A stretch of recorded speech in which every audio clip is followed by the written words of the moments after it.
Assalamualaikum warahmatullahi wabarakatuh. Alhamdulillahi rabbil alamin, wal aqibatu lil muttaqin. Asyhadu an la ilaha illallah wa asyhadu anna Muhammadan abduhu wa rasuluh. Amma ba'd. Saudara-saudaraku di mana saja berada, selamat bertemu kembali dengan saya, AS Eka Sutama, channel aktivitas Eka Sutama. Saudara-saudaraku semuanya, kali ini akan saya sampaikan prinsip-prinsip ibadah. Saudaraku, untuk memberikan pedoman ibadah yang bersifat final, Islam memberikan prinsip-prinsip ibadah sebagai berikut. A. Yang berhak disembah hanya Allah. B. Ibadah tanpa perantara. C. Ikhlas sendi ibadah yang akan diterima. D. Ibadah sesuai dengan tuntunan. E. Memelihara keseimbangan antara unsur rohani dan jasmani. Yang F yaitu mudah dan meringankan. Saudaraku semuanya, yang A, yang berhak disembah hanya Allah. Hampir 2000 tahun yang lalu, Plutarchus, seorang ahli sejarah berbangsa Yunani, pernah mengatakan bahwa mungkin kita menjumpai kota-kota tanpa benteng-benteng, raja-raja, kekayaan, sastra maupun teater-teater, tetapi tidak ada satu kota pun tanpa tempat ibadah atau penduduknya tidak melakukan ibadah. Saudaraku semuanya, catatan Plutarchus itu amat penting artinya, sebab dengan demikian dapat diambil kesimpulan bahwa kerinduan untuk berhubungan dengan Tuhan itu memang merupakan pembawaan kodrat jiwa manusia.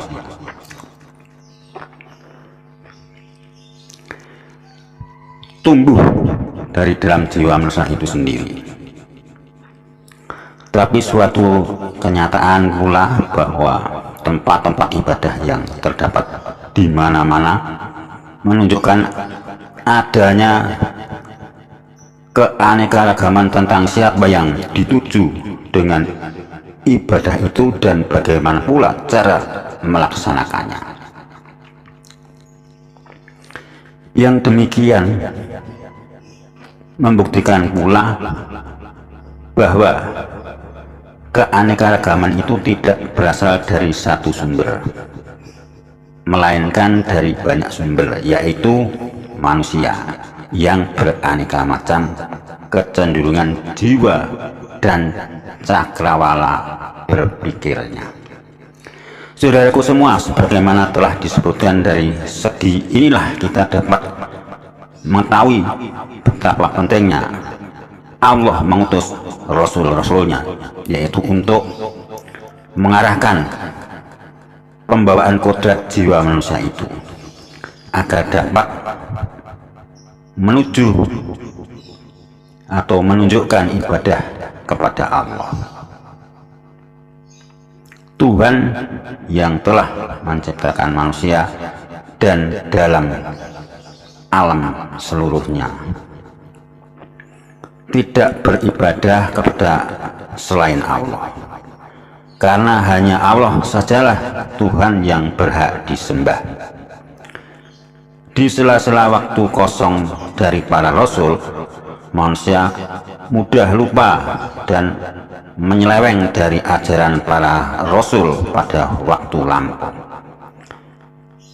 Yang tadinya menyembah Allah menyeleweng menjadi menyembah macam-macam Tuhan, Ada yang menyembah matahari seperti Ratu Saba dan kaumnya.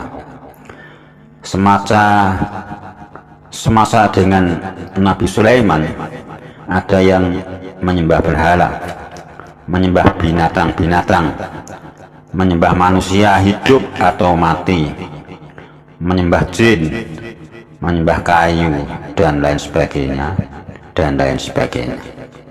Saudaraku semuanya, oleh karena Nabi Muhammad Shallallahu Alaihi Wasallam adalah Rasul Allah yang terakhir, dan Al-Quran adalah kitab Allah yang terakhir pula, ditambah lagi ibadah adalah merupakan hal yang mutlak dalam agama, serta merupakan tuntunan pembawaan kodrat jiwa manusia sendiri, maka Al-Quran dan sunnah Rasul memberikan penegasan-penegasan yang amat jelas bahwa hanya Allah sajalah Tuhan yang berhak disembah itu.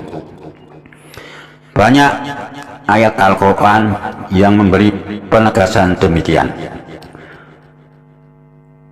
Roh ajaran Islam adalah tauhid. Sekali lagi, tauhid, mengesahkan Tuhan secara mutlak. Islam menjadikan persaksian bahwa tiada Tuhan yang berhak disembah kecuali Allah, dan bahwa Muhammad adalah Rasul Allah. Sebagai salah satu sendi agama Islam, Al-Quran Al-Fatihah mengajarkan bahwa hanya Allah yang berhak disembah dan dimintai pertolongan.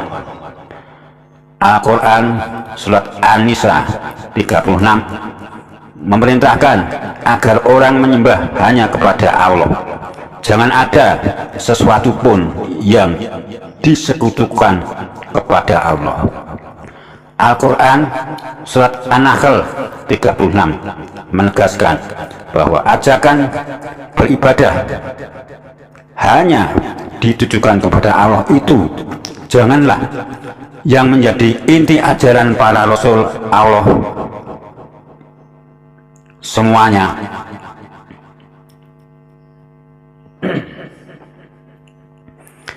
Saudara-saudara, Quran Surat An-Nahl 36 menegaskan bahwa ajakan beribadah hanya ditujukan kepada Allah itu jugalah yang menjadi inti ajaran para Rasul-Rasul Allah semuanya.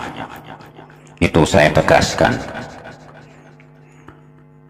Saudaraku semua, mempersekutukan sesuatu kepada Allah dinamakan syirik. Al-Quran Surat An-Nisa 48 menegaskan bahwa syirik adalah perbuatan dosa terbesar yang tidak akan memperoleh ampunan Allah. Dalam surat yang sama pada ayat 116 ditegaskan lagi bahwa orang yang berbuat syirik adalah orang yang sesat jauh, dan bahwa Allah tidak akan memberi ampun atas dosa syirik itu. Hadis Nabi riwayat Bukhari dari Ibnu Mas'ud mengajarkan bahwa orang yang mati dalam keadaan membiasakan memohon kepada selain Allah atas dasar keyakinan persekutuan masuk neraka.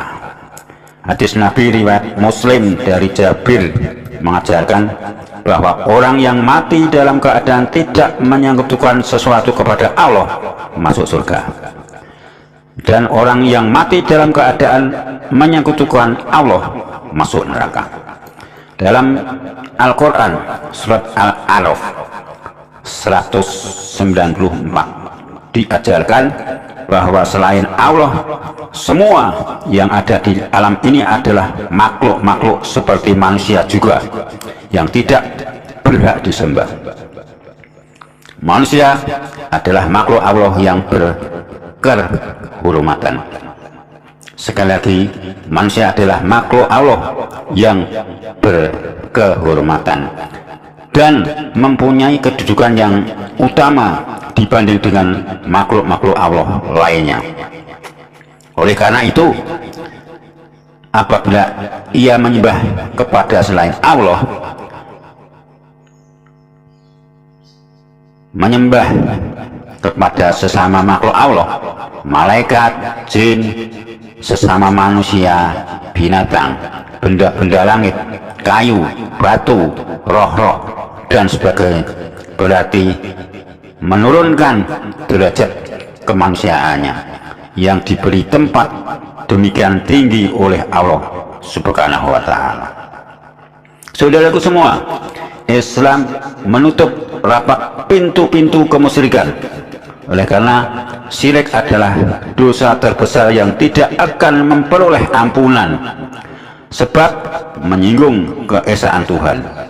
Maka Islam menutup pintu serapat-rapatnya agar kemusyrikan benar-benar dapat dihindarkan.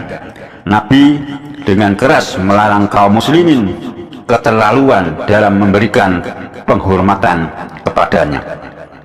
Kepada para sahabatnya Nabi mengatakan, yang artinya, jangan kamu keterlaluan memberi penghormatan kepadaku seperti kaum Serani telah keterlaluan memberi penghormatan kepada Isa bin Maryam, dan katakan saja hamba Allah dan pesuruhnya.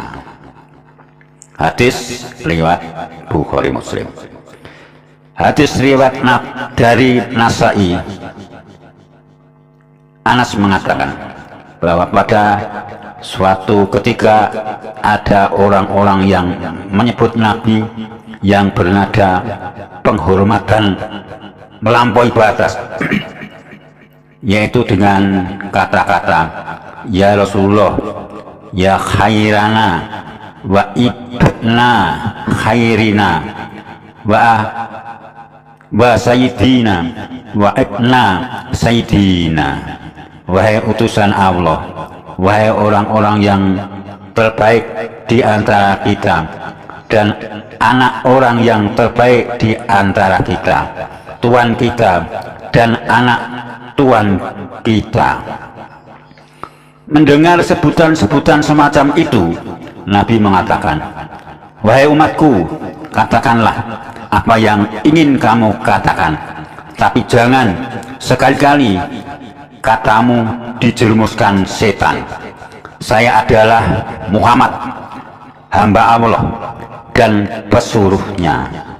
Saya tidak senang bila kamu mengagung-agungkan saya, ditempatkan pada kedudukan yang lebih tinggi daripada kedudukan yang telah diberikan Allah kepada saya.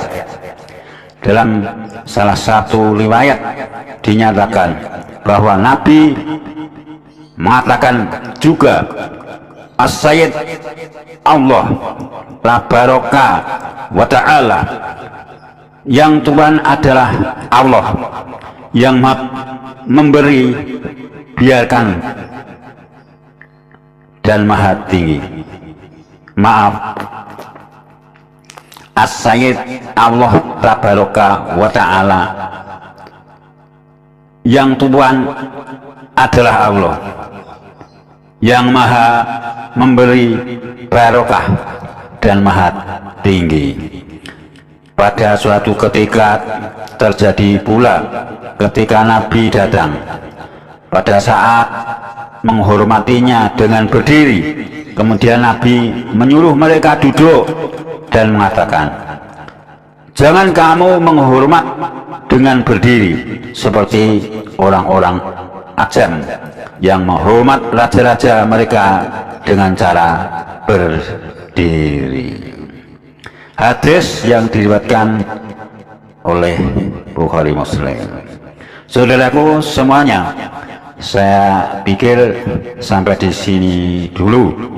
Insya Allah kita sambung di lain waktu. Kurang dan lebihnya mohon maaf. Assalamualaikum warahmatullahi wabarakatuh.